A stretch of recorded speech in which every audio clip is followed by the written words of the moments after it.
I know the sheep and they follow me. யோவான் 10:27. எனது ஆடுகளை எனக்கு தெரியும், அவையும் என்னை பின் தொடர்கின்றன.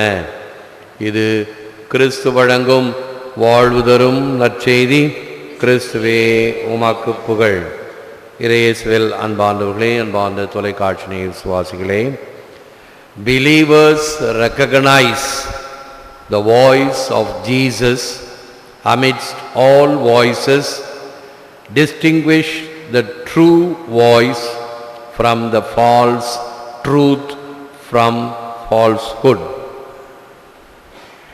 அர்த்தமில்லா சந்தடிகள் மத்தியில் விசுவசிப்போர் ஆண்டவர் இயேசுவின் சத்தத்தை இனம் கண்டுகொள்வர். தவறான கருத்துக்களிலிருந்தும் தப்பறைகளிலிருந்தும் உண்மையான குரலை உணர்வர். ஒரு உதாரணம், பெங்குவின் பறவைகள் 2 துருவங்களிலும் நிறைந்திருக்கும், வடதுருவம் தென்துருவம். அவைகள் பார்ப்பதற்கும் ஒரே மாதிரியாக இருக்கும், அவைகளுடைய குரலும் ஒரே மாதிரியாகத்தான் இருக்கும்.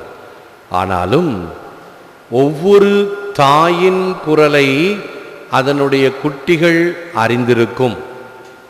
எவ்வளவு கூட்டமாக இருந்தாலும் தங்கள் தாயை இனம் கண்டுகொள்ளும் அதன் குரலை வைத்து. அதே போன்று நல்ல ஆயனின் குரலை ஆடுகள் அறியும். வேறு எந்த சந்தடிகள் இருந்தாலும் அதை சந்தடிகளின் மத்தியிலே இயேசுவின் குரலை அறிந்து கொள்ளக்கூடிய பக்குவம் அவைகளுக்கு உண்டு. அதற்கு என்ன காரணம்? அந்த குரலை தங்களுடைய உள்ளத்தில் வைத்திருப்பதினால்தான் அதை இனம் கண்டுகொள்ள முடியும்.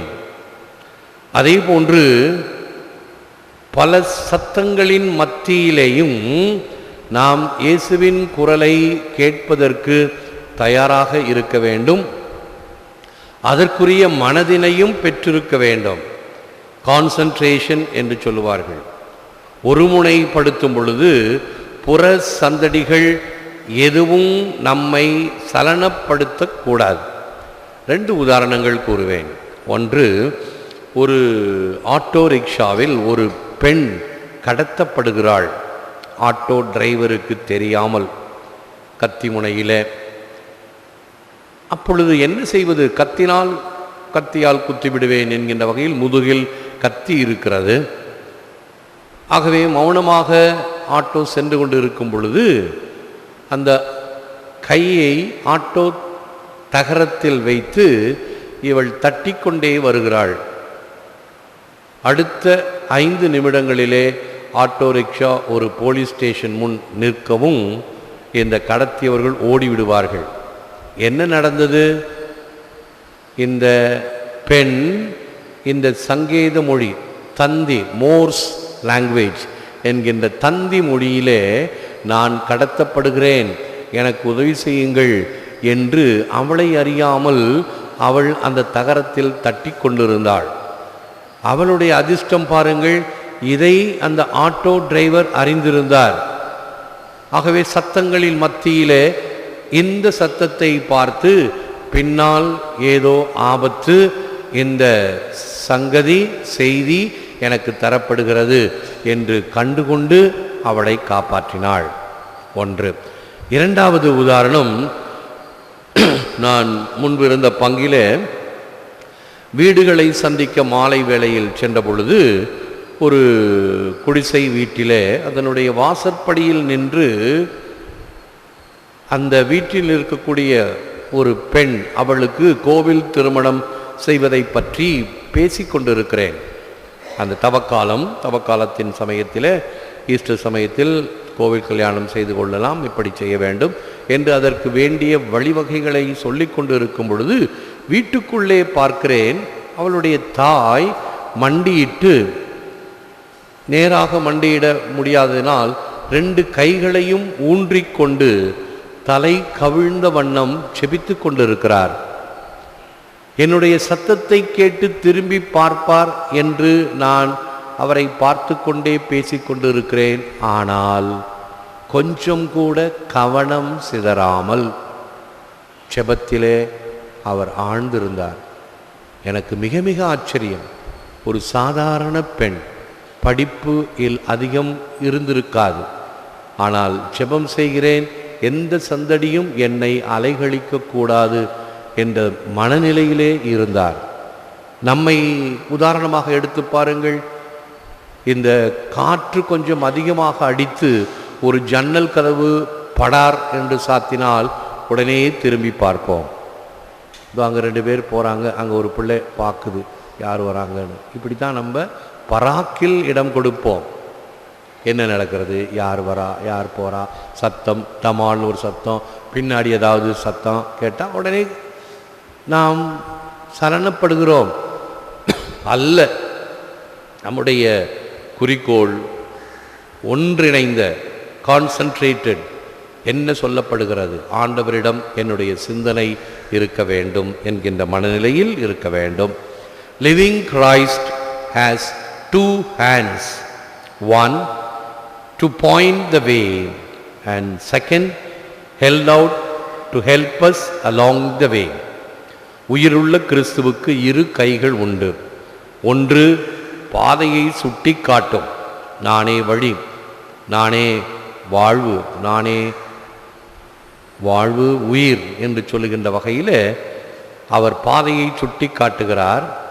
அடுத்த கையானது ஆதரவு கரம் நீட்டி பிறருக்கு உதவி செய்து பிறரை நிலை வாழ்வுக்கு அழைத்து வருவது. ஆதரவு கரம் கொடுப்பது என்பதுதான் கிறிஸ்துவத்தினுடைய தனித்தன்மை. யாருக்கு ஆதரவு தேவையோ அவர்களுக்கு முழுமையாக கொடுப்பது. 3 ராஜா திருநாள் சமயத்தில் 3வது ராஜாவை பற்றி நான் சொல்லுவேன் அடிக்கடி. ஆர்டபான், இந்த 4th wise man என்ற 4வது ராஜா, இவர்களோடு சேர்ந்து வந்தவர் வழியிலேயே தங்கிவிடுவார். யாருக்கெல்லாம் உதவி தேவையோ அந்த உதவியெல்லாம் செய்து கொண்டே வருவார். இதனால் 30 ஆண்டுகள் கடக்கின்றன.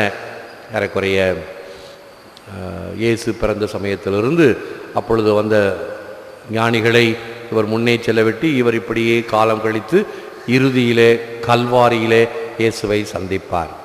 அப்பொழுது சொல்வார், சின்னம் சிறு சகோதரர்களுக்கு செய்ததெல்லாம் எனக்கே செய்தாய். ஆதரவு கரம் நீட்டி பிறருக்கு உதவி செய்து பிறரை நிலை வாழ்வுக்கு அழைத்து வருவது இயேசுவினுடைய இன்னொரு கரம். நமது நற்செயல்கள் வழியாக நாம் கிறிஸ்து அவர்கள் என்பதை காட்ட முயல்வோம். கிறிஸ்துவர்கள் என்று சொல்லும் பொழுது நம்முடைய நற்செயல்கள், நமக்கும் பிறருக்கும் என்ன வித்தியாசம், வித்தியாசத்தை காட்ட வேண்டும். இப்பொழுது ரோட்டில் பார்த்தோம் என்றால்